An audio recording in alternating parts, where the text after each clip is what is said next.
Então hoje nós vamos falar de um assunto que é: quem é o Filho de Deus e para que se manifestou? Então a gente, já vou falar a conclusão, Jesus é o Filho de Deus e se manifestou para destruir as obras do diabo, que existe e seu fim é o fogo eterno. Então vamos começar aqui alguns versículos. Quem é o Filho de Deus? O que a Bíblia diz a respeito do Filho de Deus? Então vamos tomar exemplos citados nas Escrituras e as testemunhas. Então nós vamos começar aqui com o anúncio. O anúncio de quê? O anúncio do nascimento de Jesus. Diz assim, em Lucas 1,35. Respondeu-lhe o anjo: virá sobre ti o Espírito Santo e o poder do Altíssimo te cobrirá com a tua sombra.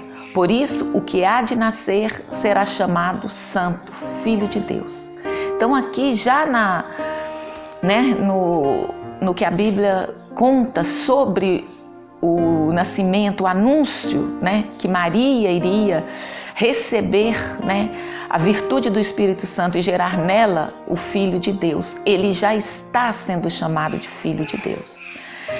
No Evangelho de Marcos, também Marcos começa o Evangelho assim: princípio do Evangelho de Jesus Cristo, Filho de Deus. Então já está caracterizando quem é Jesus Cristo. É o Filho de Deus. E também nós vamos falar que o objetivo das Escrituras é o que está escrito aqui no último versículo do Evangelho de João. Está lá em João 20:31, que diz assim: estes, porém, estão escritos. Estes o quê? Todas as palavras, todo o Evangelho de João, tudo que está escrito, os milagres, estão escritos para que creiais que Jesus é o Cristo, o Filho de Deus, e para que, crendo, tenhais vida em seu nome. Porque nós sabemos que ele veio para o quê? Para que tenhamos vida e vida em abundância. E lá Paulo também declara nos Romanos que ele foi declarado, e que com poder foi declarado Filho de Deus, segundo o Espírito de Santidade, pela ressurreição dentre os mortos, Jesus Cristo, nosso Senhor. Então, este Senhor já foi declarado, e que ele tem pela ressurreição, porque está escrito que se Cristo não ressuscitou, é vã a nossa fé. Então esse versículo ele já coloca a ressurreição dentre os mortos, algo que foi o que diferenciou, Jesus dentre todos os outros profetas, outras pessoas que vieram. Então ele é que foi declarado Filho de Deus, ele quem? Jesus, segundo o Espírito de Santidade, pela ressurreição dentre os mortos. Então aqui está identificando quem é o Filho de Deus. E os apóstolos também testificaram isto. Lá em Mateus 14:33, também está escrito: então os que estavam no barco adoraram-no, dizendo: verdadeiramente tu és o Filho de Deus. Então, a própria palavra diz que pela boca de 2 ou 3 testemunhas toda palavra será estabelecida. E aí nós vemos os próprios apóstolos declarando isso. Então, Mateus 14:33 diz: e então os que estavam no barco adoraram-no, dizendo: verdadeiramente tu és Filho de Deus.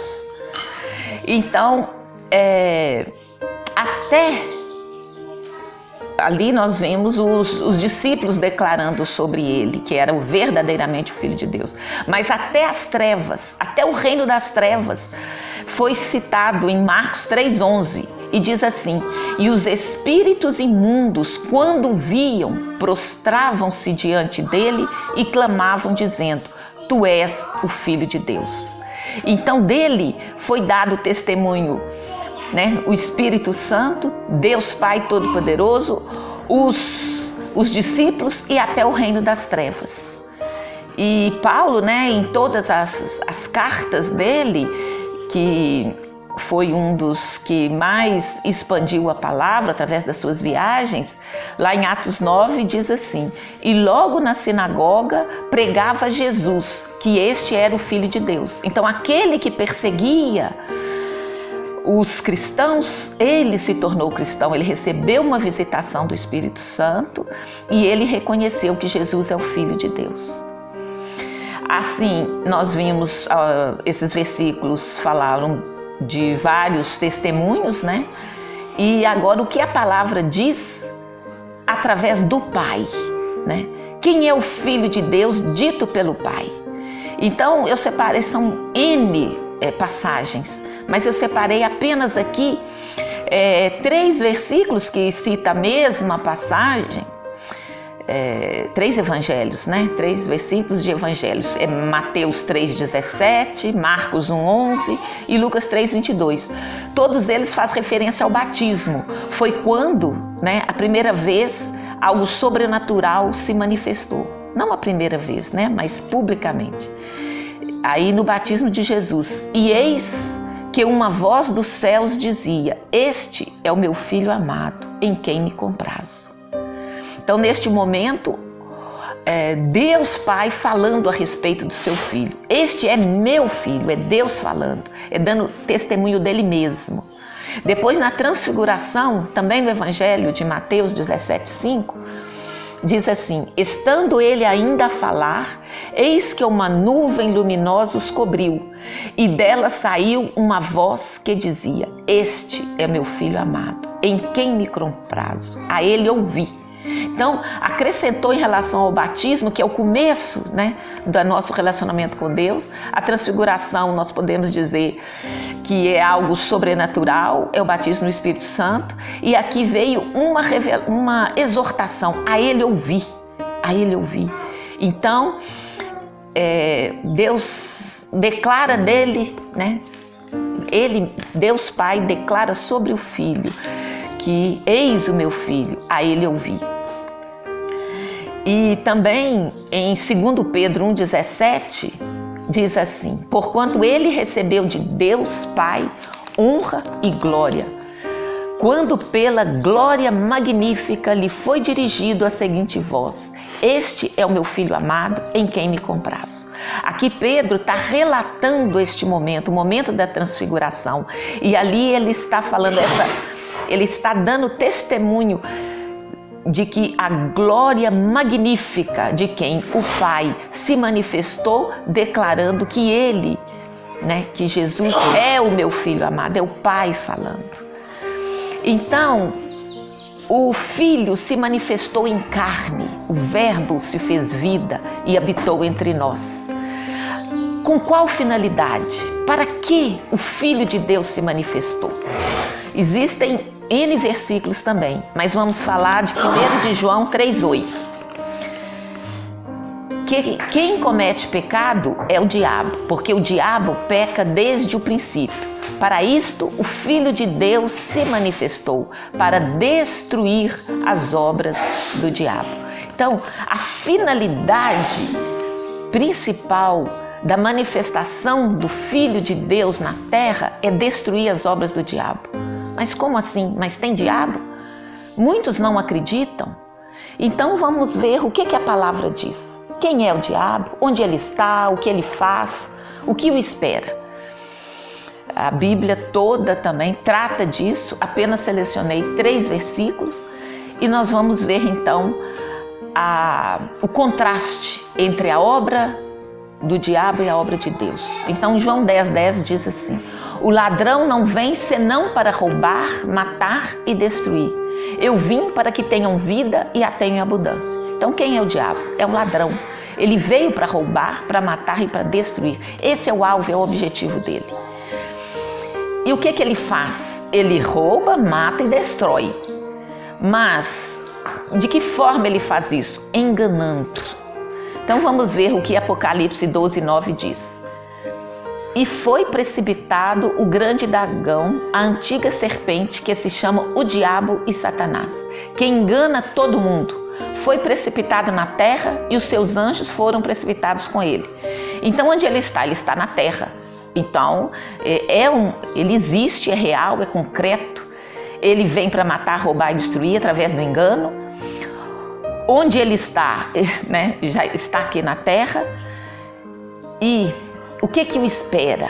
Então, muitos dizem que tanto faz, é uma força do bem, força do mal, é o Yang e o Yin, tudo é similar, tudo é equilíbrio de forças, mas não é isso que a Bíblia diz. Não há equilíbrio, porque há um que é soberano, que é o Deus Todo-Poderoso, é o Pai, o Filho e o Espírito Santo. Então, em Mateus 25:41 diz: dirá também aos que estiverem à sua esquerda: apartai-vos de mim, malditos, para o fogo eterno, destinado ao diabo e seus anjos. Então há um lugar destinado para o diabo, é o fogo eterno, é a destruição. Então, a Bíblia contraria o senso comum de que, tudo bem, tanto faz, não tem nada a ver, isso aí é invenção dos crentes, esse negócio de diabo, esse trem de inferno, mas a Bíblia diz que é verdade. E o destino do diabo é o fogo eterno. E qual que é a nossa posição? O que a Bíblia diz a respeito de nós? Como devemos agir em relação ao diabo? Então, eu separei três ações. Aliás, não exatamente 3 ações. 3 posições, coisas que a Bíblia declara a respeito de nós. Então, em 1 de João 4,15 diz assim: qualquer que confessar que Jesus Cristo é o Filho de Deus, Deus permanece nele e ele em Deus. Então, o que é isso? A gente sabe que o próprio João declarou: aqueles que crerem em seu nome serão feitos filhos de Deus. Então, para isso, há uma confissão. E aqui no outro versículo, João também declara: qualquer que confessar que Jesus é o Filho de Deus, Deus permanece nele e ele em Deus. Então, nós nos tornamos filhos de Deus, nós estamos em comunhão com o Pai. Então, esta é a nossa posição quando cremos. Nós estamos em comunhão com Ele. Deus permanece em nós e nós nele. Também João declara qual é a nossa posição. A nossa posição é de vitória. A nossa posição não está debaixo do diabo, ele está acima do diabo. O destino dele é o lago do fogo e o destino dele também é a derrota. Em 1 de João 5,5 diz: quem é o que vence o mundo, senão aquele que crê que Jesus é o Filho de Deus?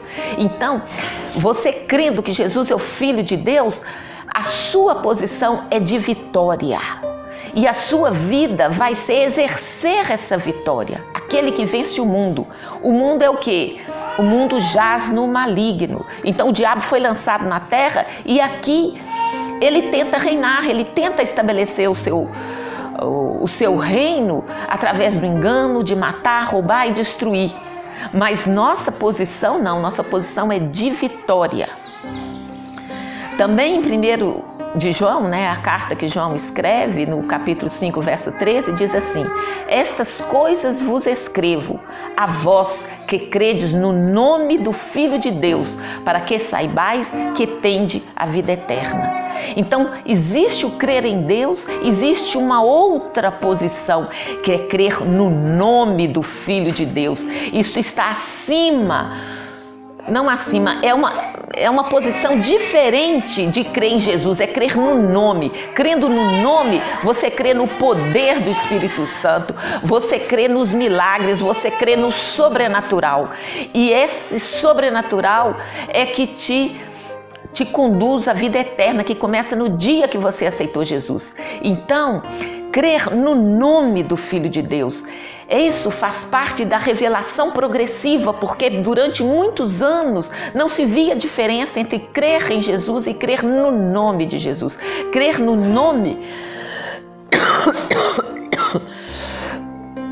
é crer no poder aqui na terra, que Ele, de fato, veio para que tenhamos vida, tenhamos em abundância, que Deus permanece em nós e nós nele. Então, esse crer no nome é algo Sobrenatural é algo diferenciado e o Pai quer que nós saibamos a nossa posição, quer que nós saibamos que existe um nome para que nós venhamos a crer.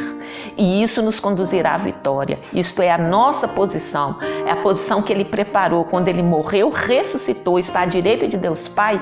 Ele nos deixou a posição de vitória. E nós, o que devemos fazer de modo prático? Porque se Ele veio para matar, roubar e destruir, a gente tem que evitar que isso ocorra. De que maneira? São várias. É claro que a oração, o estudo, a comunhão com o Senhor, tudo são formas de você estar em comunhão com o Pai. Mas aqui são ações que eu separei também 3 aqui. E 2 Timóteo 2,26 diz assim: e que se desprendam dos laços do diabo, por quem haviam sido presos, para cumprirem a vontade do Pai. Então há uma prisão, muitos estão presos em laços do diabo. Por isso nós falamos em algumas falas passadas sobre libertação, sobre a necessidade de nós estarmos plenos para cumprir a vontade do Pai, se desprendendo de todo o laço do diabo. Então há algo que precisa ser feito, como a gente falou, identificar, se arrepender, orar e deixar todos os laços que nos prendam. Isso se chama quebra de heranças passadas. Para que possamos cumprir a vontade de Deus sem embaraço, sem laços, sem nada que nos impeça. Também em Efésios 6,11 diz assim: revesti-vos de toda a armadura de Deus para poderes permanecer firmes contra as ciladas do diabo. Então o Senhor vai nos dando todo o suprimento que nós necessitamos, tudo de que a gente precisa. E a armadura de Deus, nós sabemos, começa pelo capacete, da salvação. Uma vez salvos, o capacete reveste a mente, Já vimos que nós somos corpo, alma e espírito. A alma é a sede das nossas emoções, vontade e mente. Então a armadura vai cuidar da nossa alma, vai nos proteger. Então nós temos que nos revestir. Em outra oportunidade nós podemos falar detalhadamente sobre o que é essa armadura. Aqui apenas nós vamos citar: existe uma armadura a ser vestida e o Pai quer que nós nos revistamos dela para podermos permanecer firmes contra as ciladas do diabo. Também Tiago 4,7 diz: sujeitai-vos, pois, a Deus, resisti ao diabo e ele fugirá de vós. Então nós temos uma posição, mas precisamos de uma ação. Quem é da área de exatas sabe, Energia potencial é ali, é o potencial, mas só com o movimento que aquilo se torna cinético, se torna uma fonte de energia. Então, a nossa posição é de vitória. Nós precisamos que essa posição se traduza em ações práticas, através nos desprendendo dos laços, nos revestimos da armadura e sujeitar-nos a Deus e resistir ao diabo. E ele vai sair fora, porque ele sabe que o destino dele é a destruição, é o lago do fogo. Ele quer fazer o máximo de estrago no corpo de Deus, o máximo de estrago na vida das pessoas, mas ele sabe que ele não tem saída. O destino dele é o lago do fogo. Então, quanto a nós vamos buscar aquilo que a palavra diz a respeito de nós. Então, Jesus é o Filho de Deus, é o Pai que falou, é a palavra que diz, é o testemunho das nossas vidas.